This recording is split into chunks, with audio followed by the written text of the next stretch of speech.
오늘도 매일의 기도를 통해 하나님께 더 가까이 나오신 여러분을 환영하고 축복합니다. 오늘도 주님과 동행하는 하루 되시기 바랍니다. 주님과 친밀한 교제를 갖는 시간 되시길 기도합니다. 오늘 하나님께서 우리 가운데 주시는 말씀입니다. 룻기 2장 9절부터 10절까지의 말씀을 우리가 두 절의 말씀이므로 합독하도록 하겠습니다. 함께 읽을까요? 시작. 그들이 베는 밭을 보고 그들을 따르라.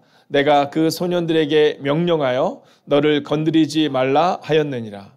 목이 마르거든 그릇에 가서 소년들이 길어온 것을 마실지니라 하는지라. 룻이 엎드려 얼굴을 땅에 대고 절하며 그에게 이르되 나는 이방 여인이거늘 당신이 어찌하여 내게 은혜를 베푸시며 나를 돌보시나이까 하니. 아멘. 자, 오늘은 넘치는 은혜로 갚아주신다 이렇게 말씀하거든요. 넘치는 은혜로 갚아주신다. 그러니까 하나님께서 우리 가운데 은혜를 주실 때 이렇게 적당하게 주는 것이 아니라 정말 넘치는 은혜로 갚아주신다라는 겁니다. 자, 오늘 이 본문의 말씀을 보기 전에 우리가 거룩한 복기를 한번 해볼까 해요. 자, 어저께 우리가 친절함에 대해서 함께 말씀을 나누었습니다. 어떻게 친절하셨습니까? 여러분, 이게 참 세상 가운데서 우리가 살아가기가 어려운 것 중에 하나는 이런 겁니다. 제가 오늘 전도사님들과 함께 얘기를 했지만 이제 10명의 사람들이 있습니다.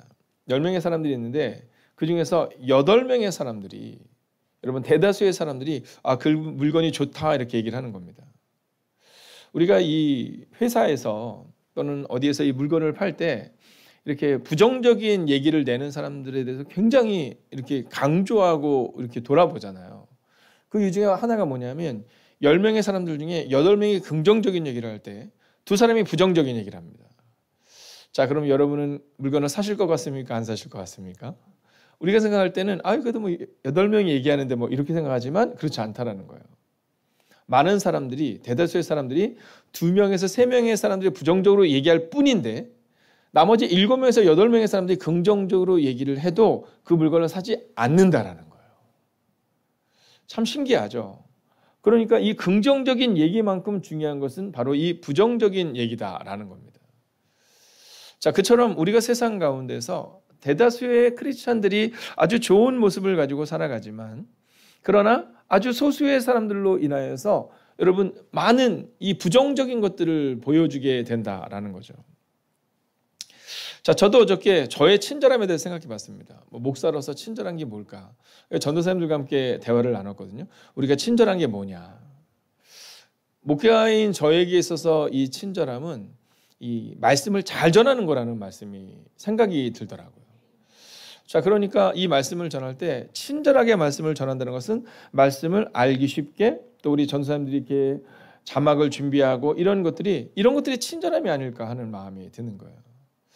자, 또 친절함은 뭘까? 여러분, 교회에서 우리 권사님들에게 있어서, 우리 집사람들에게 있어서, 장로님에게 있어서 친절함은 어쩌면 누군가를 위해서 기도해 주는 것이 친절함이 아닐까 하는 마음이 드는 겁니다. 여러분, 불친절한 설교가 있거든요. 네, 설교가 너무 어렵고 무슨 말인지 못 알아듣는 설교를 할 때가 있다는 것을 저도 잘 압니다. 네, 제가 저 자신을 제일 잘 알죠. 그렇기 때문에 그 친절함으로 살아내기 위해서는요, 오늘 우리의 삶을 성실하게 살아가는 것도 필요하다라는 거죠. 자, 오늘은 어저께 말씀에 이어서 이제 넘치는 은혜로 갚아주신다라는 이 주제를 가지고 살아가게 될 텐데요. 여러분, 마음을 딱 정하는 겁니다. 그러니까 어렵다. 여러분, 제가 조금 전에 말씀드린 것처럼 이 2명의 부정적인 이 상황이 어떠한 물건을 구입하는데 굉장히 큰 부정적인 영향을 미치는 것처럼 여러분, 우리 가족들에게 우리의 언어가 종종 좋은데, 대부분 좋은데 가끔 나오는 그 부정적인 언어와 부정적인 행동으로 인해서 우리의 가족 전체가 흔들릴 수 있고 어려울 수 있다는 거예요. 그러니까 오늘 우리의 마음 가운데 마음을 딱 정하기를 넘치는 은혜를 사모하는 거예요. 네. 그러니까 그냥 오늘 딱 말씀을 전할 때 목사님 제가 오늘요 그래도 한 80%는 믿음으로 살아서 그럼 안 된다라는 거예요. 네. 온전하게 이 넘치는 은혜에 대한 언어를 가지고 살아내야 한다는 거죠.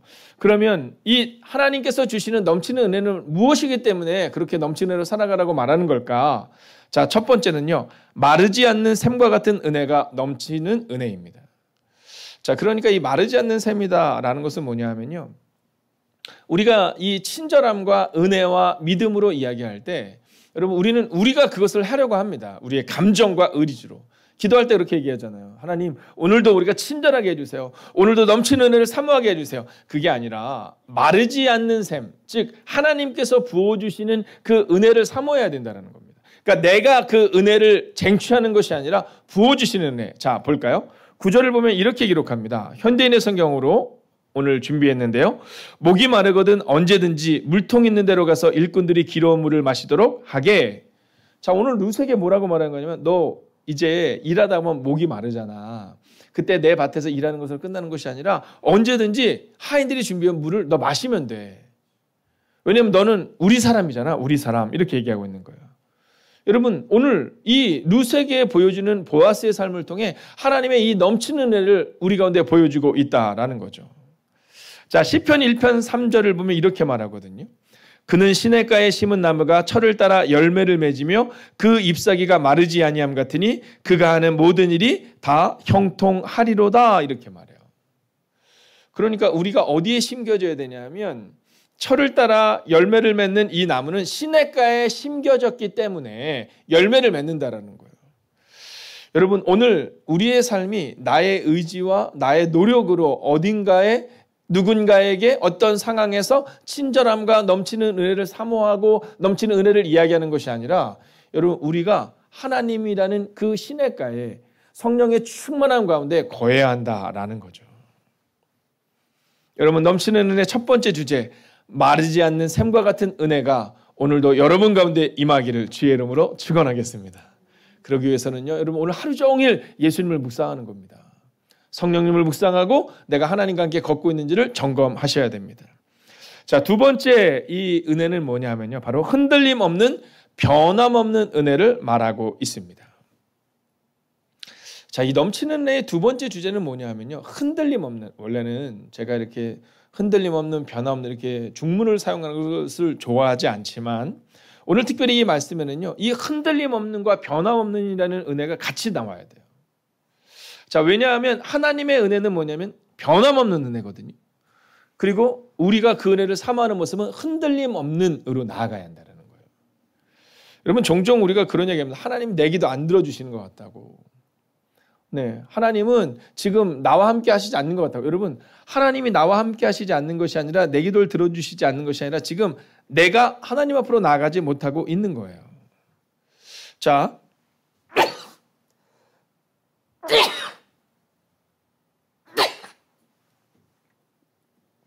기침은 3번 정도는 해야 됩니다. 네, 기침은 3번 정도 해야 됩니다. 네, 감사합니다. 이해해 주셔서. 자, 9절을 한번 볼까요? 그대를 건들지 말라고 단단히 타일러 놓았네. 이 룻이 그 물을 마시라고 얘기하는 보아스에게 이렇게 아마 쳐다봤을 것 같아요. 그랬더니 보아스가 그리고는 이어서 이렇게 했을까? 걱정하지 마. 이거 내가 얘기하는 것이 아니라 내가 다 얘기해놨어. 다 얘기해놨어. 여러분 하나님은 우리를 향해서 이 단단한 상황들과 은혜의 상황들을 준비해 놓으셨는데 뭐 누구에게는 해놓고 어떤 상황 해놓은 게 아니라 다 해놨다라는 겁니다. 보아스가 뭐라고 하면 내가 단단히 타일러 놨다라는 겁니다. 누구도 너를 건들지 않을 수 있도록 누구도 너에게 친절할 수 있도록 내가 다 준비해 놨다라는 겁니다. 이게 바로 흔들림 없는 변함없는 은혜다라는 겁니다. 여러분 하나님의 은혜는 변개치 않으시거든요. 흔들림이 없고 단단한 은혜가 하나님의 은혜예요. 자, 그런데 이제 우리가 기억해야 되는 것이 하나 있습니다. 자, 그 부분을 보기 위해서는요. 에베소서 6장 23절의 말씀을 보아야 되는데요. 이제 이 에베소서의 말씀을 기록하면서 오늘 이 바울이 마지막으로 에베소 교회들에게 이렇게 말합니다. 아버지 하나님과 주 예수 그리스도께로부터 평안과 믿음을 겸한 사람이 형제들에게 있을지어다 이렇게 말해요. 하나님의 변함없는 은혜가 너희 가운데 임할 거라는 거예요. 지금 이 바울이 막 감옥에 갇혀 있고 막 어려움을 겪고 있고 여러분 생각해 보세요. 이 바울의 어려움이 어떤가? 오늘 새벽에 우크라이나에서 우리 선교사님께서 이제 문자를 주셨어요. 그러면서 그곳에 있는 여러분이 아는 것처럼 이 세계 최고의 인공호수가 이번에 무너진 거잖아요. 여러분 그 일들을 통해서 그 어려움을 막 얘기를 해요. 그러니까 저도 아침에 나오면서 계속 마음이 무거운 거예요. 여러분 근데 바울의 이야기를 들어보세요. 여러분 몇 번을 죽을 뻔하고요. 편지가 왔는데 바다에서 빠져 죽을 뻔했다 얘기하고 산에서 죽을 뻔했다고 얘기하고 맞아 죽을 뻔했다고 얘기하고 감옥에 갇혔다 얘기하고 그런 바울이 오늘 하나님의 이 은혜를 얘기하는 거예요. 그러니까 은혜가 되죠. 그러니까 에베소 교인들이 믿는 거예요. 바울에게 함께 하셨던 바울 선생님에게 함께 하셨던 이 은혜를 믿는 거예요. 그러면서 하나님의 그 큰 은혜가 단단한 은혜가 변함없는 은혜가 너희 가운데 임할 거다 이렇게 말해요. 근데 그는 마지막으로 24절을 통해 이렇게 말합니다. 같이 한번 읽어볼까요? 시작. 우리 주 예수 그리스도를 변함없이 사랑하는 모든 자에게 은혜가 있을지어다. 아멘. 또 한 가지가 있어요. 그것은 뭐냐면 흔들림 없는 믿음을 얘기하는 겁니다. 우리 주 예수 그리스도를 변함없이 사랑하는 모든 자들에게 하나님의 은혜가, 여러분 우리가 하나님을 떠나서는, 우리가 흔들려서는 하나님의 은혜를 받을 수 없다라는 거예요. 그래서 성경은 우리 가운데 말합니다. 너희가 구원에서 떠내려가지 않도록 하라. 여러분 우리가 변함없이 흔들림 없이 단단하게 나아가지 않는 이상 여러분 하나님의 변함없는 흔들림 없는 단단한 은혜를 경험하지 못한다는 것을 이야기하고 있는 겁니다. 여러분 그래서 오늘 이 본문의 말씀을 통해 하나님이 우리 가운데 변화하는 은혜를 주실 것이다 라고 끝내는 것이 아니라 여러분 온전한 믿음, 여러분 그 온전한 믿음으로 오늘을 걸어내시기를 주의 이름으로 축원하겠습니다. 근데 여러분 이 온전한 믿음 하면 생각나는 사람 누가 있어요? 자, 성경에 보면 많은 사람들이 있지만 특별히 성경의 본문을 통해서 내종 갈렙은 그들과 달라서, 즉 막 반항하고 원망하는 그들과 달라서 나를 온전히 따랐다라는 표현이 나오는 사람이 갈렙입니다. 근데 이 갈렙 이름이 이상하잖아요. 우리 표현으로는 뭐 준기 뭐 이런 것이 아니라 제 이름을 여러분에게 얘기하는데 우리 교회 목사님이야. 샤브르슈키 이렇게 얘기한다고 생각해 보세요. 네, 뭔가 이상하잖아요. 그죠? 자, 그것처럼 이 갈렙이라는 이름은 익숙한 이름이 아닌데 그 갈렙은 사실은요 이방인이었습니다. 그랬던 이 갈렙이 이제 하나님을 온전히 따르는 그 단단한 믿음으로 그가 놀라운 역사를 이루는 사람이 된 거예요. 여러분 그렇게 된 이유가 어디 있는 것 같습니까?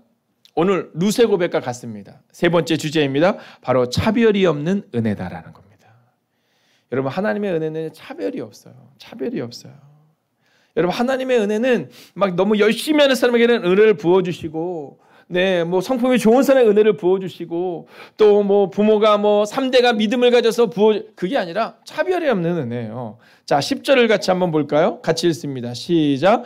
나는 이방 여인이거늘 당신이 어찌하여 내게 은혜를 베푸시며 나를 돌보시나이까 하니. 여러분 이 룻이 이상한 거예요. 아니 나는 이방 여인인데 당신이 왜 나를 이렇게까지 은혜를 베푸십니까? 이렇게 얘기하는 거예요. 여러분 룻을 통해서 하나님이 우리 가운데 보여주시는 은혜는 하나님의 차별 없는 은혜입니다.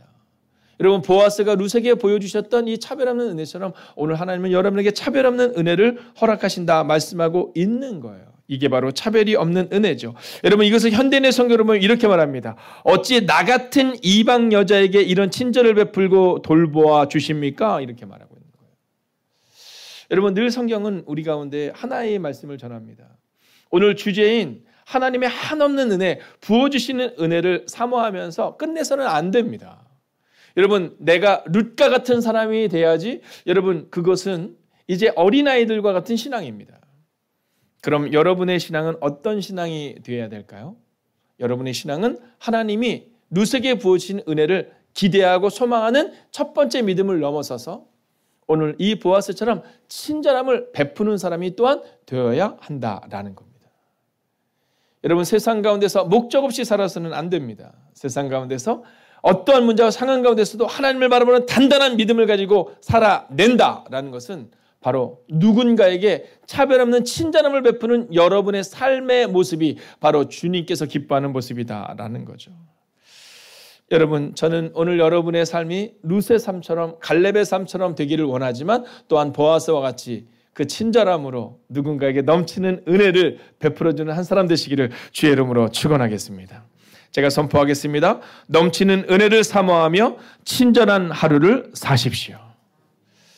자, 이제 기도할 텐데요.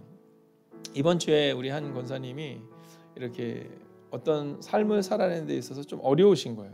주변에 계신 분들과 함께 이렇게 대부분 다 부딪히지 않는데 그 부딪히는 한 사람 때문에 되게 어려운 거예요. 여러분 그럴 때는 우리가 어떻게 해야 될까? 여러분 그냥 이렇게 사는 겁니다. 넘치는 은혜를 사모하며 오늘도 친절한 하루를 살아내는 겁니다. 근데 성경은 말하잖아요. 뱀같이 지혜롭고 비둘기같이 순결하라. 여러분 사단이 우리 가운데 주는 마음은 뭐냐면 야, 네가 그리스도인인데 너 그렇게 살아도 되겠니라는 마음을 자꾸 우리 가운데 줘요. 여러분 목사인 저도 마찬가지입니다. 여러분 저에게 있어서도요. 저희 집도 이제 연립에 살고 있거든요. 연립에 살고 있는데 집에 그 집들은 굉장히 많아요. 뭐 한 20곳이 훨씬 넘는데 주차할 때는 한 10곳이 안 돼요. 그러니까 10군데는 주차를 못 하는 거잖아요. 그러니까 막 그런 어려움들이 있습니다. 뭐 어쩔 때는요. 어떤 분은 막 제가 되게 친절한 편인데도 불구하고 막 저한테 그러니까 정확히는 저한테도 얘기하지만 막 사람들한테 막 큰 소리를 내 막 그러거든요. 그때 마음이 불편해요. 근데 여러분 그럼에도 불구하고 그냥 우리 넘치는 을 사모하며 그런 상황 가운데서는 하나님께 맡기는 게 중요합니다. 하나님께 맡기는 게 중요해요. 그래서 오늘도 하나님께서 아이고 애썼다. 네, 그렇잖아요. 우리가 만약에 우리 마음 가운데 그런 마음 들잖아요. 내가 진짜 그리스도인만 아니라면 한마디 해주고 싶은데, 그죠? 내가 그리스도인만 아니면 진짜 한마디 해주고 싶은데, 여러분 그러함에도 그러지 못하는 것이 우리잖아요. 여러분 그렇게 오늘을 살아가는 겁니다. 그리고 하나님이 반드시 그 은혜 가운데 그 모든 일들 협력과 선을 이루게 하실 거예요. 그래서 오늘 하루도 나의 감정으로 인해서 내 상한 마음으로 인해서 그 사람과의 상한 마음에서 또 다른 누군가에게 친절하지 못하는 게 아니라 그냥 그 사람은 하나님께 맡기세요. 그리고 오늘 하나님과 함께 그냥 걸어내는 거예요. 그리고 하나님께 토로하는 거예요. 하나님께서 내 모든 상을 바꿔주세요. 오늘도 여러분의 상황을 주님이 함께 하실 것입니다. 이 시간 함께 기도할 때 하나님 넘치는 은혜를 경험하기 원합니다. 넘치는 구원의 감격을 기억하며 세상에서 친절한 한 사람으로 살아낼 수 있도록 하나님 우리의 상한 마음도 상한 심령도 주님 위로하여 달라고 이 시간 함께 합심으로 기도하겠습니다.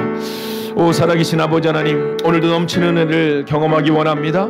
넘치는 구원의 감격을 경험하며 기억하며 살아낼 수 있기를 원합니다. 하나님의 세상에서 친절한 그 한 사람 되기를 원합니다. 하나님, 우리의 마음 가운데 세상에서 참 힘들고 아플 때가 있습니다.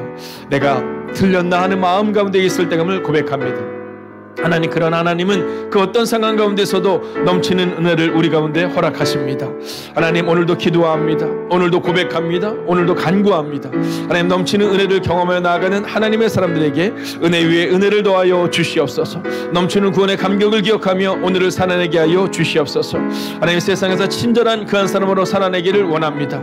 오 주님, 우리 가운데 은혜 위에 은혜를 더하여 주시옵소서. 오 주님, 오늘도 그렇게 살아내기를 원합니다. 하나님을 신뢰하는 믿음으로, 단단하고 흔들림 없는 믿음으로 오늘을 살아내게 하여 주시옵소서. 오 주님, 그 믿음으로 걷게 하여 주시옵소서. 하나님, 오늘 혹시 우리의 마음 가운데 너무 마음이 상해서, 너무 기도의 응답이 더뎌서, 내 상황이 너무나도 한탄스러워서 하나님 아파하는 영혼이 있다면 오늘 이 말씀을 붙들고 살아내게 하여 주셔서 넘치는 은혜로 갚아주시는 하나님께서 반드시 갚아주실 것이다. 하나님, 그 믿음을 가지고 오늘을 살아내는 하나님의 사람들이 되게 하여 주시옵소서. 하나님, 끝을 보는 은혜를 경험하기 원합니다. 하나님, 절망 가운데서 끝나는 것이 아니라 절망을 넘어서는, 슬픔을 넘어서는 끝을 보는 은혜를 우리 가운데 허락하여 주셔서 오늘도 상황 가운데 넘어지는 인생이 아니라 상황 너머에 계시는 주님을 바라보는 그 하루를 살아가는 하나님의 사람들이 되기를, 그래서 끝내는 넘치는 은혜로 갚아주시는 하나님의 은혜를 경험하는 하나님의 거룩한 백성들이 되기를 성부와 성자와 성령의 이름으로 간절히 축원하옵나이다. 아멘. 첫 번째, 우리의 삶에 감사로 고백할 때 넘치는 은혜로 갚아주심을 체험하고 간증하는 삶이 되게 하소서.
두 번째, 세상의 기준으로 계산하면 손해뿐인 사랑을 가지고 이 땅에 오신 예수님의 그 사랑을 본받아 계산 없이 사랑하게 하소서.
세 번째, 세상의 기준으로 평가하지 않게 하시고 물질보다 사랑을 나누는 삶, 위로하는 삶, 함께하는 삶이 훨씬 소중함을 알게 하소서.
네 번째, 하나님의 자비하심과 인자하심이 성도들 삶과 가정이 견고히 뿌리내려 말씀이 마음 깊이 새겨지고 실천되어 주의 선한 능력으로 성도들 삶과 가정에서 열매를 거두소서.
5번째, 십자가를 붙잡은 손에 새 힘을 주셔서 더 밀착되고 사단에게 틈을 주지 않도록 은혜를 주소서.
하나님께서 우리의 기도에 영광 받으셨습니다. 이제는 우리의 삶을 통해 하나님의 영광이 되시기 바랍니다.